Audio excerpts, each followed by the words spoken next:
welcome to another full day of eating video. I am feeling a little bit under the weather. I think that I am fighting some type of sickness. So I'm just gonna take it easy today. I'm about to make some breakfast. It's about 10 a.m. I wanted to thank everybody that commented on my last video. It really means a lot to me to feel like I'm not talking to nobody and that people are actually gaining insight and help and knowledge from my videos. So if you ever feel inclined to comment, or if you ever have a question, I promise you, no question is a stupid question. If you're thinking it, other people are probably thinking it, so please ask. Because I would love to answer your questions and help as much as I can. You know, that's what makes these videos rewarding to make. So I am going to answer some of the things that were commented on my last video that you guys wanted me to speak about. So I'm excited to do that. But first, I'm going to make some breakfast because I am feeling hungry. Yeah, I don't know, my head hurts. Like I kind of woke up and it was difficult to get out of bed, which doesn't normally happen to me, but I just felt like extra tired and I slept a normal amount, probably like 8 to 9 hours. So yeah, I think my body's probably fighting a cold or something. Hopefully it doesn't progress. Also, I was like rubbing my eye last night and I had hand lotion on. So now my eye is all like swollen and irritated because I have really sensitive skin. So that's wonderful. I'm gonna have some eggs and, ooh, I could have ground beef. Should I have that? Maybe I will have some ground beef. I haven't had ground beef in a while. I'm definitely gonna have some of these. I saw these white strawberries at the grocery store the other day. I don't really like, well, they're called pine berries technically, but my dad refers to them as white strawberries. I don't really like regular strawberries that much because they're never that sweet, but these are a lot sweeter and they taste better in my opinion. So I'm gonna have some of these before or while I'm making my breakfast. Eggs. Do I want ground beef or lunch meat? Like I kind of want to have a lunch meat because we bought like maple turkey lunch meat. It's very good. Or I could have ground beef. We also have a little bit of a sweet potato, but I'm not sure if it's bad yet. Like how long can you keep a sweet potato in the fridge after cooking it? I'll look it up. I'll look it up and then decide. All right, so it's fine, I could eat it. Yeah, I'm gonna do the ground beef and sweet potato and eggs. Butter.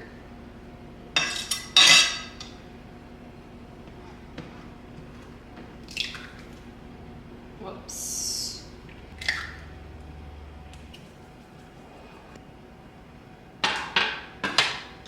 Let's prepare the other stuff. I'm gonna wash some of these strawberries real quick. And ground beef.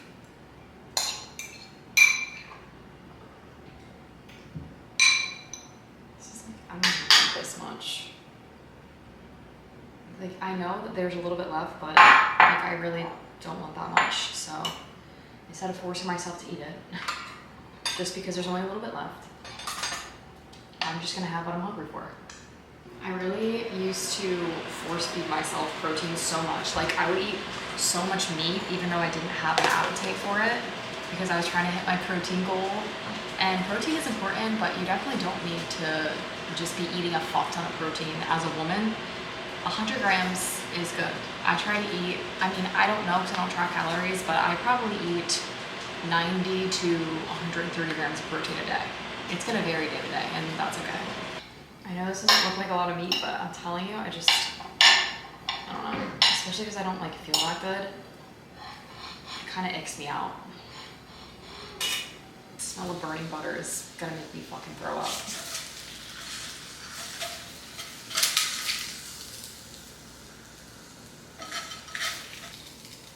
Ketchup.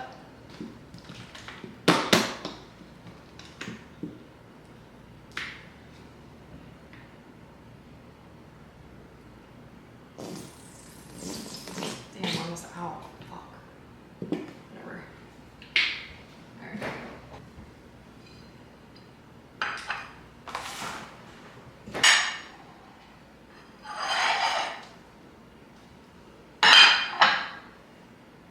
gonna sit down and be present and enjoy my breakfast. Breakfast was delicious. I'm about to take all of my Legion supplements now. I'm gonna take the immune one today and for the next few days in hopes that my sickness does not progress, but I'm taking the usuals. The Biome, love their probiotic. I've been taking it for probably 2 years now. And vitamin D because it's winter and I'm not going outside in the sun as much. And immune really does help if you are starting to feel symptoms of being sick. I've taken this a few times when I felt kind of off and a sickness coming on, and it helps it not fully progress into like severe illness. And then they came out with these a few months ago, the vitamin C gummies, which I really like. Obviously these are great for your immune system and they taste good. So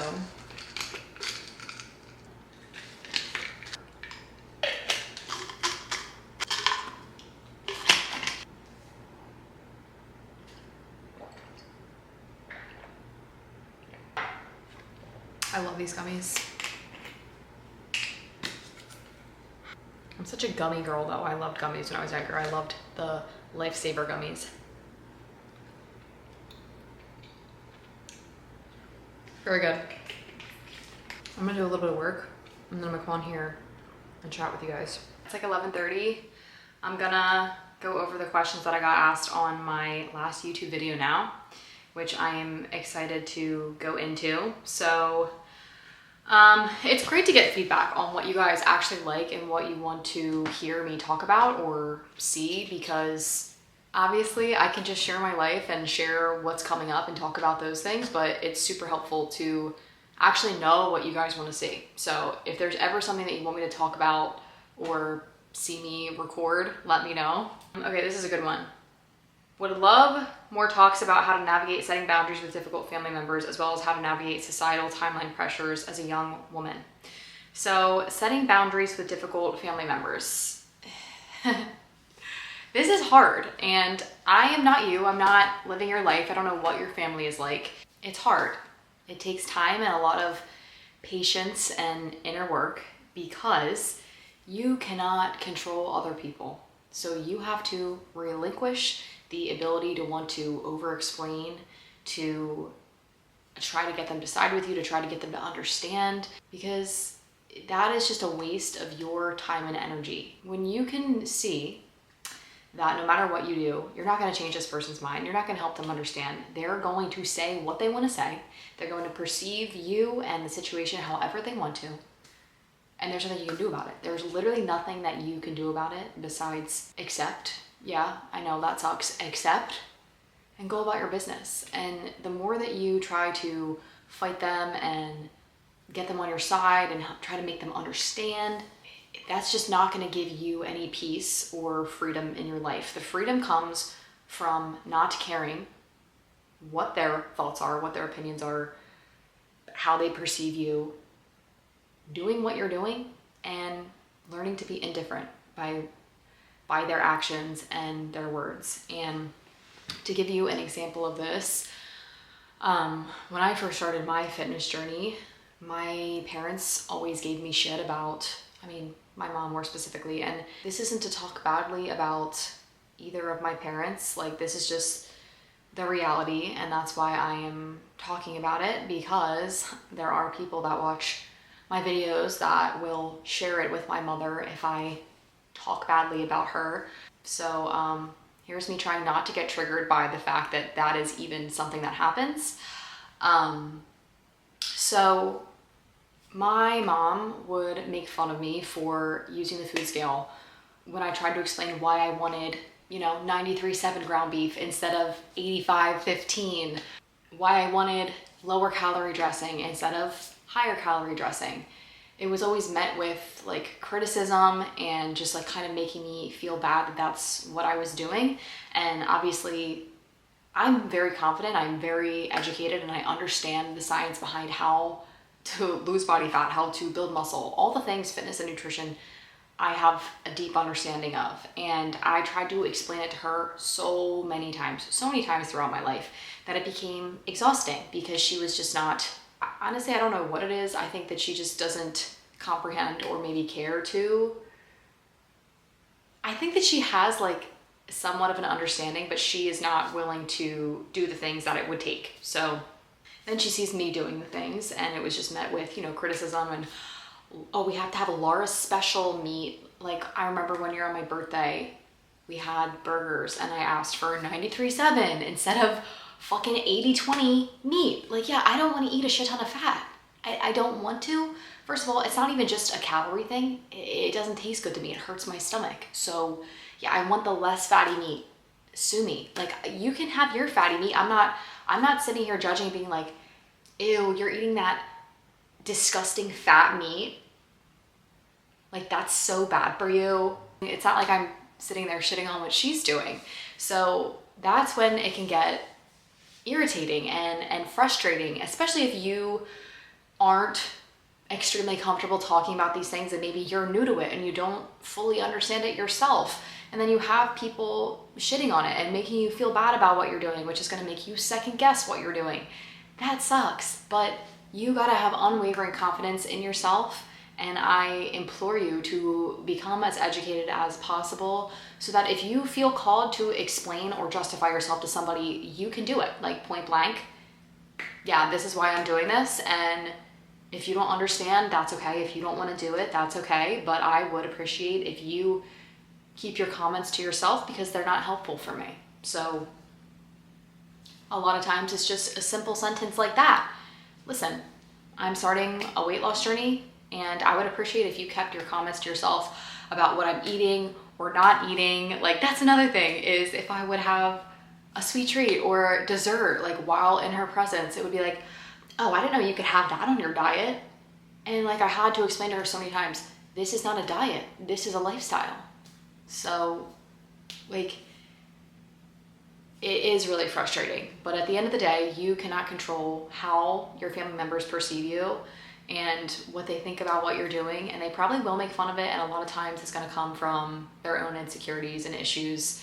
And it sucks, but truthfully, there is nothing that you can do about it besides focus on what you can control, which is yourself, your actions, becoming educated, building that confidence in yourself, and just following through. I mean, especially if you're on a weight loss journey and you're new to all of this, the best proof that you can give to these people is following through and showing them all of these things that I did that you made fun of got me here. So I'm so glad that you wasted your time and energy shitting on me and the way that I was living my life, because now I'm here and you're still stuck where you are.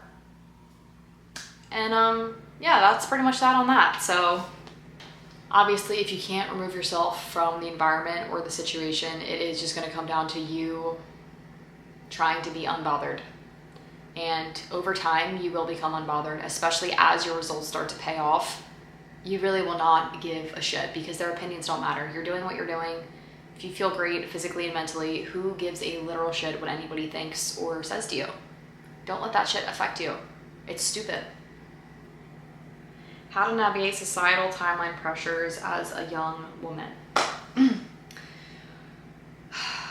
Honestly, like, I feel like this is so personality based because I don't give a fuck about societal timeline pressures. I don't fucking care. I will always do what is best for me because honestly, I'm selfish at heart.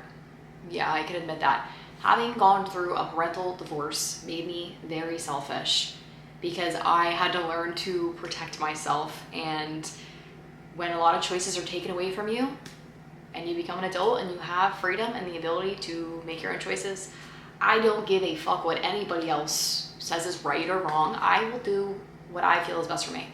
Don't care. So in terms of like societal pressures, I guess mine right now would be, I mean, I'm already married, obviously. So like, if you're not married, who cares? Who cares?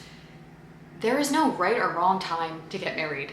It is not something that you want to rush into. I used to be very against marriage, actually, because of my parents' divorce, and it definitely takes finding the right person to even want to get married. So you should not feel rushed or pressured. And see, my parents never pressured me into getting married or made comments to me about getting married. Like, I just don't have that kind of relationship with my parents where they're super involved in my life. I'm very independent, and I have been like since I was 13 years old, like literally since my parents got divorced. They have not been involved in a singular decision that I have made in my life. So I don't have that kind of relationship with my parents. Therefore, like, they know they have absolutely no say in my life and what I choose to do with my life. And it's not that I don't value their opinions. It's just, this is a very complicated topic for me because I don't want to shit on them or sound mean, but the best thing that I can say is that neither of my parents are college educated, so they were not very useful to me as a resource in my life to get me where I am today. Pretty much everything. I mean, my dad did teach me a lot of things. I grew up with my dad, and he did teach me a lot of useful things. Not like brain smart stuff, more so like street smart stuff, and like how to cook stuff, and just basic life things. But I have been very independent, so I don't feel societal pressures because I literally don't care. I don't think there is a right or wrong, and you should not feel pressure to do anything. Who cares what society says? I know, like, having kids is something that people ask me about often now because I am married and I'm about to be 27, and I feel totally fine explaining my reasonings for why not yet, because I'm not ready. I don't have the desire to do that yet, but I am excited for that time period of my life. I'm just not ready for it yet, and it's not something that I'm going to rush just because society says, oh, you've been married for 2 years now and you're not automatically trying to procreate. No, I don't fucking want to, okay? So I guess it's just like mastering not giving a fuck, because who cares? It is your life. Nobody else's opinion matters. You're the one that has to live with the decisions that you make. And if you make decisions out of people pleasing and trying to follow along made up fucking timelines, you're not going to feel very good about yourself. You're not going to feel empowered by the decisions that you're making. The most empowering thing that you can do is trust yourself and believe in yourself and do what is best for you, regardless of what other people think. And I feel like it's so hard for me to talk on this topic just because I don't have pressures like surrounding me from family members. And I can imagine how much more difficult it would be if you have family members that are like, oh, when are you guys getting married? When are you guys having babies? When are you guys doing XYZ? Like, I don't have that, so I don't know what that feels like. But if you do, I think it's just about setting boundaries and having honest conversations with people. Honest conversations suck and they are really difficult, but you will always feel better after you have them. And if you feel any type of pressure or stress being around people in your life, you gotta have a conversation with them. You don't want to live your life like that. And I think that it's important to express, hey, you're putting so much pressure on me. This makes me not want to be around you. And yeah, I don't want to feel that way. So I'd appreciate if you could keep these comments to yourself or not ask about this. You know, that's setting boundaries. There's nothing wrong with that. I could talk about this shit forever, to be honest with you. Like I said, you are the one that has to live with the choices that you make. So make sure they are choices that you yourself are ready for and actually want. Doesn't matter what society says, doesn't matter what friends and family say. Yes, you can ask for opinions and you can value people's opinions, but at the end of the day, you got to make those choices for yourself and nobody else. Otherwise, you will live with resentment and probably anger, and you're not going to feel empowered. So, yep, that's it. So somebody asked, I'd love to hear more about your journey as a coach. What inspired you to start, how you transitioned into it, and how you learned to balance everything. She is currently working on her nutrition certification while also working 9 to 5. So helpful to hear your perspective and advice. Okay, what inspired me to start? What inspired me to start coaching? Well, I had all of this information. I had put it into practice for years. I was constantly giving advice to friends that would ask me questions about fitness and nutrition, and I really enjoyed it. I really enjoyed helping and educating people and showing them that You don't have to be stuck in the binge restrict cycle. You don't have to be doing these extremes, and you can just do chill, relax exercise and not run yourself into the ground, and you can eat the things that you want. Like, most importantly, I always honed in on that, because diet culture really taught us as young women that we should fucking eat rabbit food, basically. And that's just not the case at all. So when I saw how often my friends were asking me for advice and information, I thought to myself, you know what?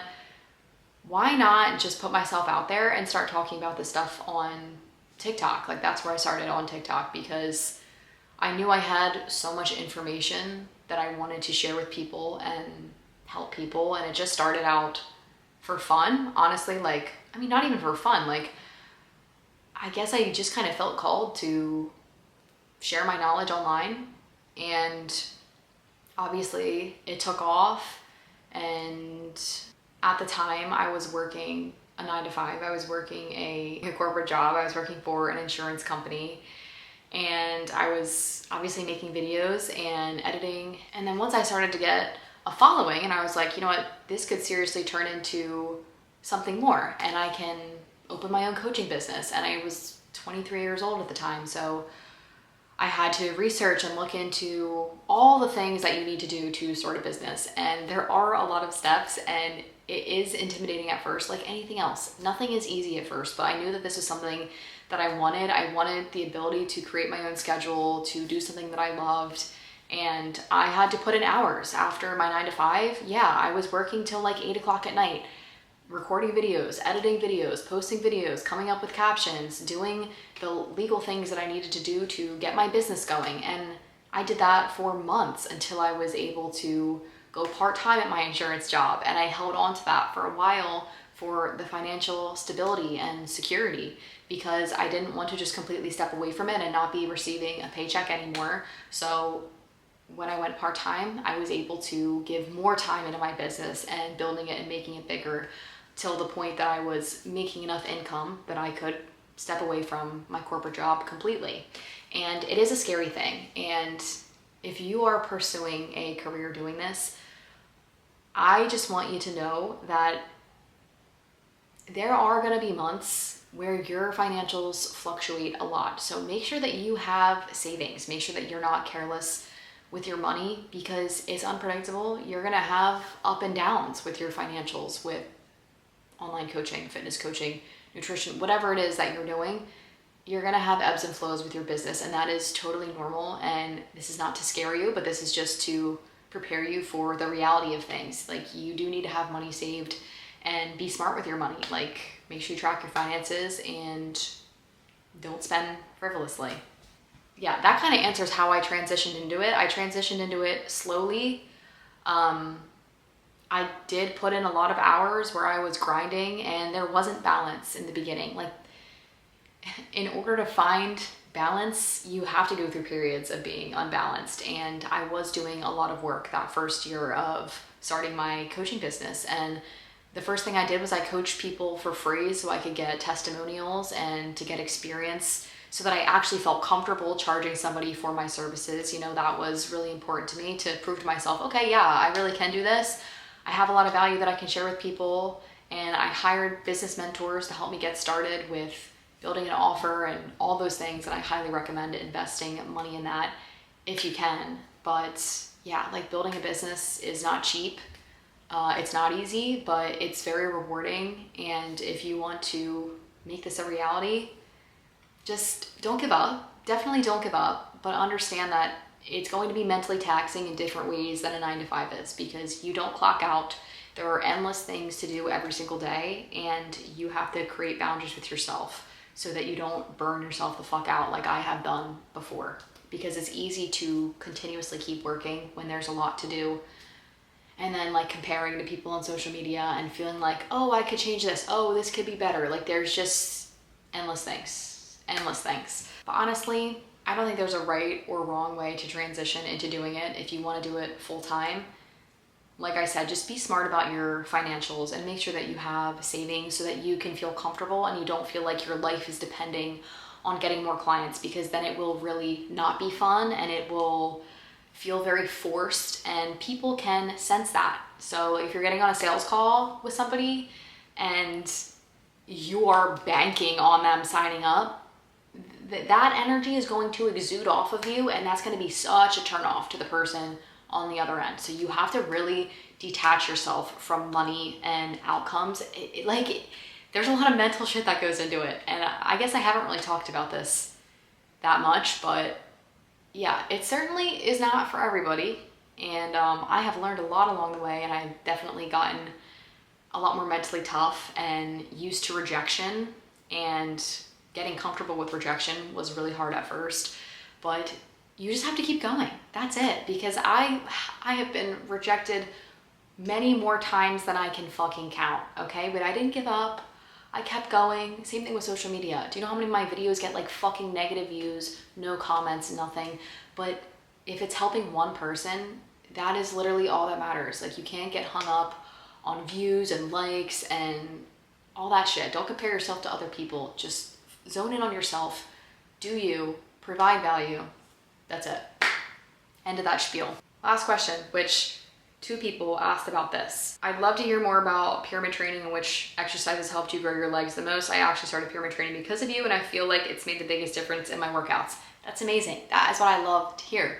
Reverse pyramid training is the best. Anybody that I have put on reverse pyramid training comes back to me and says, holy shit, I didn't realize how ineffective my workouts were before. Like, I have increased my strength so much. I'm actually building muscle. My workouts actually feel like they're doing something. Yeah, reverse pyramid training is literally the best way to train. Somebody else asked the same thing. Video about what exercises you love the most for growing glutes and legs. Love to hear more about pyramid training. So I do have videos on my social media. I guess they're kind of hard to find because I don't record myself in the gym that often. But basically, what I preach is reverse pyramid training. Regular pyramid training is when you're starting from the lightest weight that you can do to the heaviest weight that you can do. So typically, regular pyramid training, if you think of a pyramid, you're doing a warm-up set. You're always doing a warm-up set no matter what type of training you're doing. So then you'll do 3 working sets, 4 sets in total. Your first set with regular pyramid training, you will be doing the lightest weight and the most amount of reps that you can do. And then you'll increase the weight and you will decrease the amount of reps that you're doing a little bit. So like first set, 8 to 10 reps. Second set, 7 to 8 reps. And then your last set would be the heaviest weight that you can do for about 5 to 6 reps.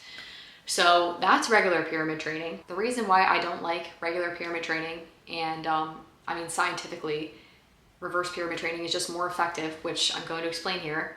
You're doing a warm-up set and then you are starting with the heaviest weight that you can do for the least amount of reps. So you're starting when your muscles are absolutely fresh. They're not fatigued yet from already having done 3 sets. So think about that. You're going to be able to do so much more weight when your muscles are actually fresh and not tired yet.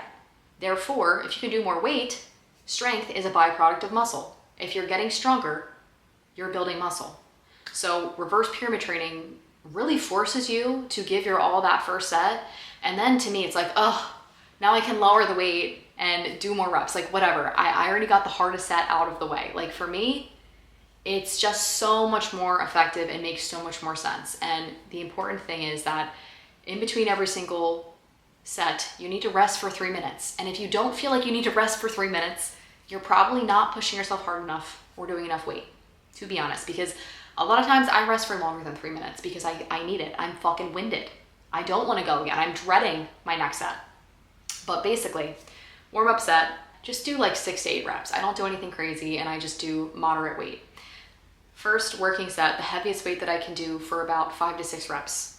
And then rest 3 minutes. Second set, decrease the weight by like 10%. And then I aim for 7 to 8 reps. Rest for 3 minutes. Final set, decrease the weight again, 9 to 10 reps. And that's it. That is reverse pyramid training.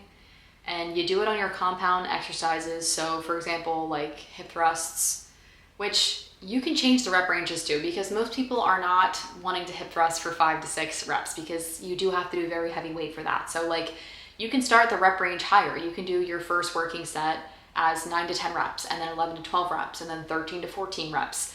That is what I used to do for hip thrusts because I have a bad back and I can't do super heavy weight on certain exercises. I mean, I still do sometimes, even though I probably shouldn't. My back is literally fucking killing me right now as I'm sitting here. But yeah, like the rep ranges can change. It doesn't have to be 5 to 6, 7 to 8, 9 to 10. It doesn't have to be like that. You can create your own rep ranges for what is suitable for your needs. What matters is just the structure. Like just keep the structure the same. You're gonna decrease the weight every set and increase the reps that you're doing. That's it. I will insert a TikTok video in the description box of me doing reverse pyramid training with Bulgarian split squats, because me just talking about it is kind of confusing. You definitely need to see a visual and then like try it for yourself. But it's always best to start with lighter weights so that you don't hurt yourself, and then you'll know for the next time. Like say that your first set ends up being like, okay, I did 5 to 6 reps and this feels really easy. You don't have to stop. Don't stop. Just keep going. Keep going. If you get to 9 to 10 reps, okay, that's where your starting rep range is for that weight. So then your next set, you'll just decrease the weight and then you'll try to get 11 to 12 reps, and then you'll try to get 13 to 14 reps. So it doesn't have to be so set in stone like that. Just see where you are at. And then if you don't want to do a ton of reps, which like I prefer not to do a ton of reps, that's kind of why I like reverse pyramid training a lot, is because you can just go heavier and do less reps and it takes less time. Then you know for next time, okay, I can increase the weight next time so that I don't have to do 9 to 10 reps as my first set. Okay, hopefully that makes sense. The exercises that helped me build my legs and my glutes the most. So I naturally carry a lot of body fat on my legs and my butt. That is no secret to any of you who watch my videos, have seen my physique. Like, you know what my body looks like. And I do carry a lot of body fat in my legs and my butt. So honestly, like, I don't know how muscular my legs are. Clearly they are very strong because I can do a lot of weight. So I know that I have muscular legs, but they are covered in fat. I will probably never really see the muscle in my legs because genetically, that is just where I store body fat, and I am not willing to get leaner just to see muscle definition there. I don't care. I just don't care. You know, I know that I could look fucking shredded and crazy if I decrease my body fat percentage. And listen, I know that I have the discipline to do it. I just don't care to, because aesthetics are not everything to me, and I enjoy life with a higher body fat percentage. Okay, I am healthy mentally and physically, and that is what matters to me. I mean, like, I would say the exercises that definitely have built my legs and my glutes at the same time, Bulgarian split squats for sure. That is my #1 exercise. It is the hardest exercise for a reason. Nobody wants to do it. Everybody dreads it. It will build the shit out of your lower body. Yeah, it's a good one. Do that reverse pyramid. That is what built the most muscle on my frame by far, I would say, because it really is hitting your entire lower body. It's great. It is such a great exercise. Glutes specifically, hip thrusts, obviously. I mean, hate doing those too, but I have done a lot of hip thrusts in my life. Right now, I'm taking a break from hip thrusts, and I'm actually doing step ups instead to target my glutes, which is another great exercise that you can do. Like, don't feel super limited to doing specific exercises. Everybody's mobility is different, and your body might feel better doing certain exercises over other ones. Like, personally, I can't squat, I can't deadlift. Those are 2 exercises that I cannot do because of my back. I can't do it. It's not worth the risk of injury, even with perfect form. Like, it's just not. So if you can, deadlifts are really great. Like, any type of deadlift is great. If I used to dabble in deadlifts and tweaked my back many times because I was young and I wanted to just be like a normal 20-something-year-old doing what I wanted to do in the gym. But now I understand my limitations and it is what it is. But RDLs obviously are great just with dumbbells. And then I used to do a lot of sumo squats with just like the squat rack. Great. Those are great for your legs. And your glutes, obviously. But most of the exercises that I do target both my legs and glutes at the same time, because it was never a goal of mine to get super muscular legs, because like I said, I hold a lot of body fat there. Like, that's just the reality for me. My leg muscles will never be super defined, and I don't care for them to be that way. So I don't like have quad focus days and hamstring focus days. Like, I just kind of do exercises that hit everything all at once. and most of my leg workouts are glute focused. So I think having some type of squatting motion. So for me, that's Bulgarian split squats. A thrusting motion is obviously good, like hip thrusts are great, and you don't have to do them on a hip thrusting machine. You can just use a dumbbell, but obviously like that really limits how heavy you can go. Another exercise that has always been in my routine in some way, shape, or form is the leg press machine. Sometimes I'll do single leg press, sometimes I will do both legs, sometimes I'll do a combination, but the leg press machine is great, and I really like it because it's not weight loaded on my back and my body, so it's definitely easier on my body, that one. And I have always just focused on my compound moves, so really 3 exercises like hip thrust, Bulgarians, leg press, or right now I'm doing Bulgarian split squats, step ups on the Smith machine, and then leg press. But sometimes I don't do the leg press though, and I will just do 2 compounds and 2 accessories. So I'll do leg extensions and back extensions. I don't really care for cable kickbacks, like it's just not an exercise that I personally care for, but general rule of thumb, like 3 compounds and 1 to 2 accessories is great, or 2 compounds and 2 accessories. You really can't go wrong. Just make sure that you are progressively overloading and using reverse pyramid training, and you will absolutely build strength, and keep your workouts the same every single week. I know it's boring. One of my clients asked me this like on our last accountability call. She's like, I'm getting so bored. Like, can I really not switch up my workouts, you know, on my second leg day? I'm like, technically, yeah, you can, but it's just not the most optimal way to train. So if you are really trying to build muscle, it is fucking boring. It's boring as shit. It's really fucking boring. I'm not gonna lie to you. I have pretty much had the same routine for 7 years now. But granted, I have changed a few things here and there. Like, you can do different variations of exercises. I used to do a lot of walking lunges. Walking lunges was my thing before Bulgarian split squats was a thing. So I would do walking lunges, which is still like working the same body parts. And then like you can change the way that you're doing an exercise. So like hip thrusts on the squat rack. I used to have to do the whole setup. And then I did hip thrusts on a Smith machine.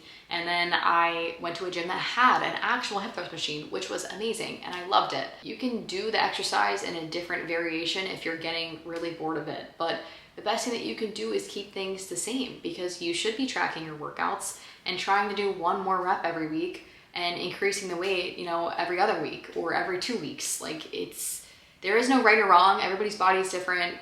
Recovery plays a huge factor, and sleep and all the things. So like there's no right or wrong way to progress, but generally speaking, you should be able to do 1 more rep every week or every other week. You should be able to increase the weight every 2 to 3 weeks. That's like general rule of thumb, honestly. But if you're bored of your workouts, if you're doing the same shit every week, that is what is going to build muscle. Doing the same thing over and over again, increasing the weight over time. Yeah, that's it. Changing up your workouts every week. Sure, if you don't care about building muscle, that's not your #1 priority, go ahead. It's just not the most effective way to train if you have specific goals. Okay, I think that's it. Hopefully that answered your question. Bulgarian split squats, hip thrusts, leg press. Those are the 3 exercises that I think are the best for growing your legs and glutes from my personal experience. Like I said, if possible, deadlifts are really great. They are a really great exercise, and I wish I could do them, but I can't take the risk. And any type of squat. I used to do a lot of box squats, and I really liked them. I did regular squats for a while, and like it's fun, but it's not fun when you have a back injury. So, all right, that's it. My voice, I feel like I'm starting to lose my voice, so I hope that this was helpful. And if there's anything else that you would like me to talk about or discuss, please leave it in the comments. I'm open to talking about anything. It doesn't have to be fitness related, so, or it can be, whatever. But I appreciate those who commented, and I will see you when I'm eating lunch. It is 12:40. I'm about to make a little yogurt bowl because I'm feeling a little bit hungry. I'm feeling hungry and tired. I'm about to get my period, and like I said before, I do feel like I'm fighting something right now. So I don't know. I just feel rough. There's so many blackberries in here. fucking hate them.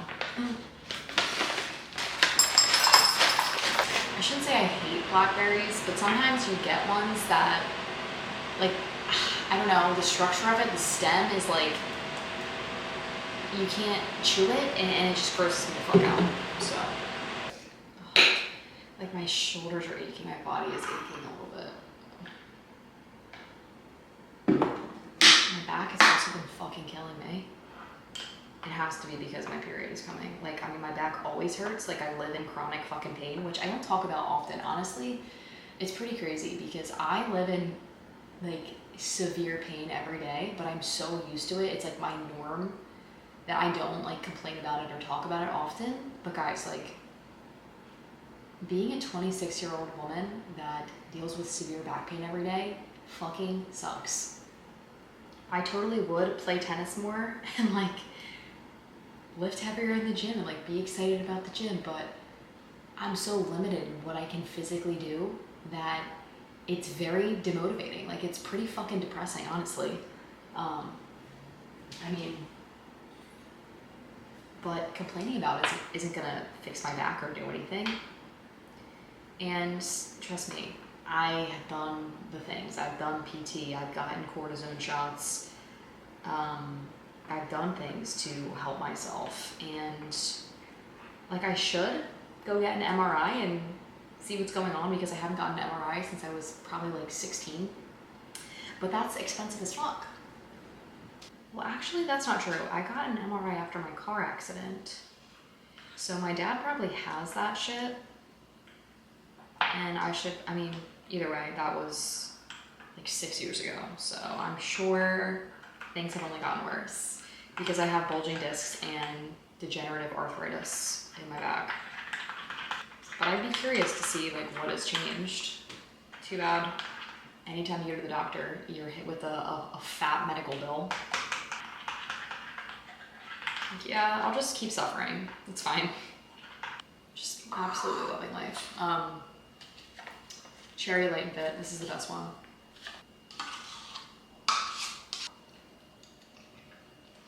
Actually, the chocolate raspberry one is my favorite, but I can never find that one. I can only find that one at home in Pennsylvania. The vanilla one's good, but it just gets boring. Puffins, this is my favorite peanut butter cereal.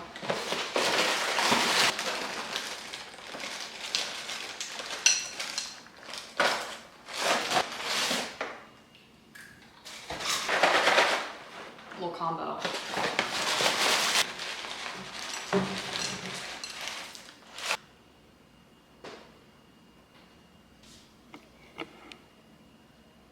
Yogurt bowl. Gonna sit down, be present, and enjoy it. Hello. It's 3 o'clock. I'm a little bit hungry, so I don't want to have anything big because I want to be hungry for dinner. So I think I'm just gonna have some lunch meat and chips and pickles.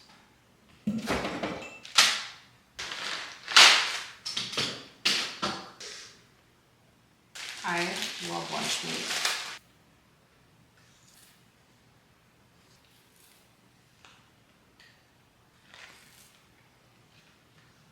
I grew up eating a lot of lunch meat when I was younger.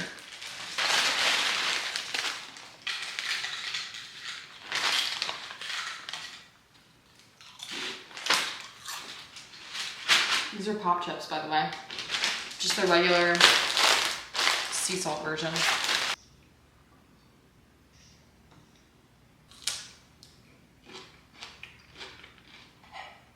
I'm gonna enjoy this and finish up my work day. And I'll see you when I'm making dinner. I don't know what we're having yet. I'm about to make dinner. I was just crying laughing at a TikTok video of somebody laughing really obnoxiously at their cat and the cat's reaction, which is so funny. I'm gonna make a chicken Caesar salad with these Kirkland breaded chicken nuggets. I was gonna make Kodiak cakes, but then I remembered that we have these, and I would have had Kodiak cakes if we had like a breakfast meat, because I know just Kodiak cakes alone will not fill me up. So then I was gonna make Kodiak cakes and chicken, but we have some salad in there that needs to get eaten. So that is what's happening. What else do you put in Caesar salad? I can't do cheese. There's already cheese in this, so this is gonna fucking get me a little bit. Cheese is what you put in it. Yeah, this is all I'm gonna do. No trouble. Well, there's really not much to show here, so I'm gonna chop this up finely. I'm gonna wait for my chicken to cook.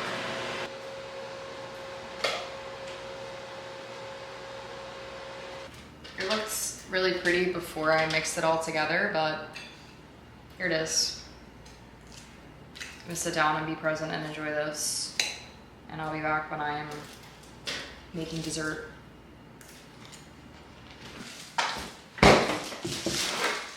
Dessert time! Best time of the day. So I'm gonna have leftovers of sweet treats basically, and some vanilla frozen yogurt. So we have some cornbread in here, and this is an apple Danish. So I'm just gonna have the rest of these, throw it in a bowl. Glad I asked.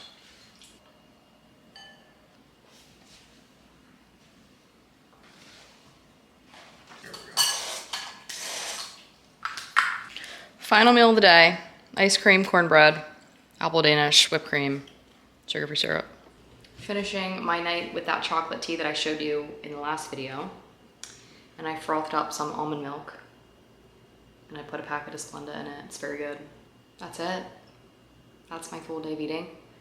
We're watching This Is Us, but I am gonna put on the new episode or the new season of Tell Me Lies. I hope you enjoyed this video. Please give it a thumbs up if you liked it. Subscribe to my channel if you haven't already, and I'll see you in the next one.